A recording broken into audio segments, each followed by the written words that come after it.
Նախընտրական քարոզարշավի 10-րդ օրը սկսվեց սկանդալով։ Կյանքին վերջ է տվել ՔՊԻ պաստառը պոկած քաղաքացին։ Արմեն Հովհաննիսյանին ձերբակալել, ապա տեղափոխել էին հոգեկան առողջության կենտրոն։ Քրեական վարույթ էր նախաձեռնվել քարոզարշավը խոչընդոտելու համար։ Հովհաննիսյանին ԶՊՎ-ում մի քանի ժամ պահելուց հետո տեղափոխել էին հոգեբուժարան։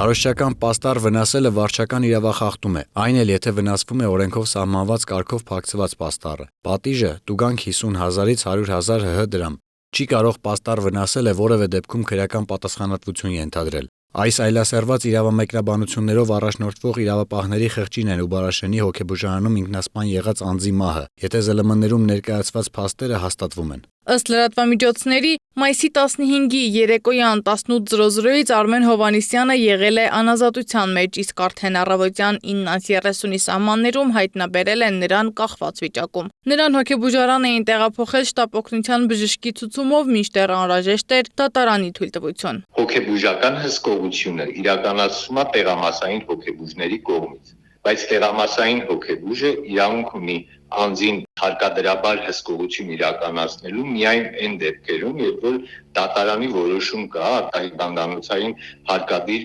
բուժման։ Ոստիկանությունից պարզաբանում են, Արմեն Հովհաննիսյանը ձերբակալված էր եւ գտնվում էր համայնքային ոստիկանության Արտաշատի բաժնի ձերբակալվածների պահման վայրում։ Մայիսի 16-ին ձերբակալվածի մոտ նկատվել է հոգեկան անհավասարակշիռ վարքագիծ, ինչից հետո շտապօգնություն են հրավիրել։ Ինչ է նշանակում բժշկի ցուցում։ Այդ բժիշկը հիմա պատասխանատվության ենթարկվելու է։ Ոստիկանությունն է ուղեկցել նրան։ Ոստիկանությունն է հենց սկզբից նրան բերման ենթարկել եւ քննչական կոմիտեի հարուցած բարույթը ոչ մի տրամաբանության մեջ չի տեղավորվում։ Առողջապահության նախարարությունն էլ է անդրադարձել միջադեպին, ըստ նախարարության քաղաքացին մայիսի 16-ին է ընդունվել հոգեկան առողջության պահպանման ազգային կենտրոն։ Նա ենթարկվել է նախնական զննության եւ ստացել է համապատասխան նշանակումներ։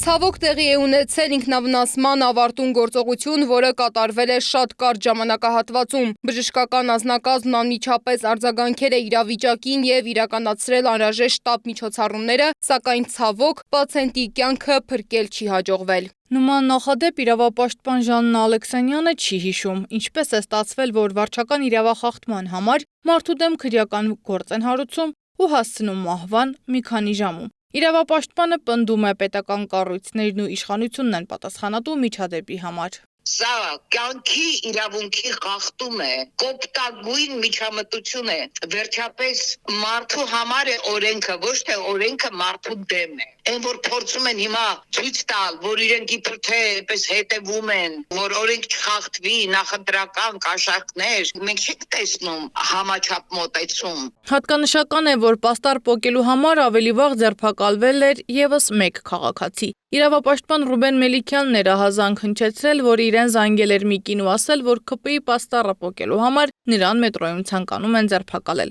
Քարոզչական պաստառները պոկելու միջադեպեր շատ են գրանցվում, պոկում են նաև ընդդիմության պաստառները, բայց դրանց համար պատասխանատվության ենթարկված չկա։ Ընդդիմության ներկայացուցիչներն էլ սկսել են սոցիալական էջերում նկարներ հրապարակել ու ահազանգ հնչեցնել, որ պոկում են իրենց պաստառները։ Կոմիտասի պողոտա, սա սուպերմարկետից մի քիչ վերև Նիսանի ավտոսալոնի դիմացի մայթ։ Պատառոտել են Հայաստան Դաշինքի նախընտրական պաստառները, կոտրել են ապակիները։ Եկեք գրազգանք, որ մեր փառապանծ իրավապահները մեղավորներին չեն գտնի։ Նիկոլի թվի արդարադատությունը։ Իրավապաշտպաններն ասում են, քաղաքացու կյանք խլած այս ծանր հանցագործությունը չի կարող ներկայացվել որպես դժբախտ պատահար կամ անձնական ողբերգություն։ Սա իրավական ամենաթողության, անպատժելիության եւ իրավապահ կառույցների կողմից օրենքի բացահայտ խեղաթյուրման հետևանք է, որը ուղիղ համապատասխանում է քրեական օրենսգրքի 478 հոդվածի 2-րդ մասի հատկանիշներին։ Սեդա Մակարյան, Աշոտ Բարբարյան, ABC Media։